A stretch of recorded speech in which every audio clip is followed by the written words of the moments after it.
વિકાસ માટે વિજ્ઞાન અને નવાચાર અંતર્ગત કુવાડા કરિક્યુલમની હું Patel Eklavya model residential school ચિત્તી તાલુકા આપો જિલ્લો ડાંગ વતી કચરાની વ્યવસ્થાપન વિષય પર પોતાના વિચારો જ્ઞાન પ્રણાલીઓ અને નવીનતાનું પ્રોત્સાહન આપવા આકૃતિ રજૂ કરીએ છીએ. અમારો મુખ્ય વિષય છે કચરાની વ્યવસ્થાપન. કચરા વ્યવસ્થાપનના પદ્ધતિ: ભીનો કચરો લીલા ડબ્બામાં, શાકભાજીનો કચરો, વધેલો ખોરાક, શાકભાજી અને પડેલો છાલ, આ બધો કચરાનો આપણે ઉત્તમ વર્મી કમ્પોસ્ટ ખાતર બનાવી શકીએ છીએ.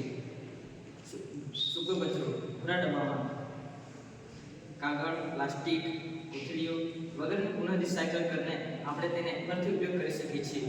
હાનિકારક કચરો લાલ ડબ્બામાં, બેટરી, સેનેટરી, બલ્બ વગર કચરાનો આપણે યોગ્ય નિકાલ કરવો ખૂબ જ જરૂરી છે. હવે આપણે સમજીશું કચરા વ્યવસ્થાપનના તબક્કાઓ. કચરા વ્યવસ્થાપનના મુખ્ય ત્રિયા સિદ્ધાંત. તેમાં પહેલો છે રેડ્યુસ ઓછો ઉપયોગ. પ્લાસ્ટિકની થેલીઓનો ઉપયોગ ઘટાડવો. બીજો છે રીયુઝ, ફરીથી ઉપયોગ. જૂની પ્લાસ્ટિકની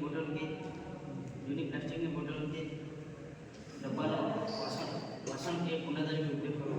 બીજું છે રિસાયકલ, પુનઃ ઉપયોગ.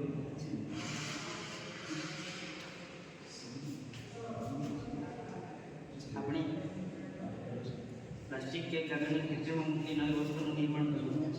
પછી એકત્રીકરણ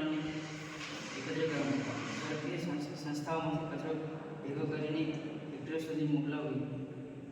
કચરા વ્યવસ્થાપનના ફાયદાઓ: પર્યાવરણને દૂષિત કરતો અટકાવે છે, ઉર્જા અને સંસાધનોનું બચત થાય છે, કચરામાંથી ઉર્જા અને ખાતરનો બનાવટ થઈ શકે છે, હાનિકારક રોગો ફેલાતા અટકે છે.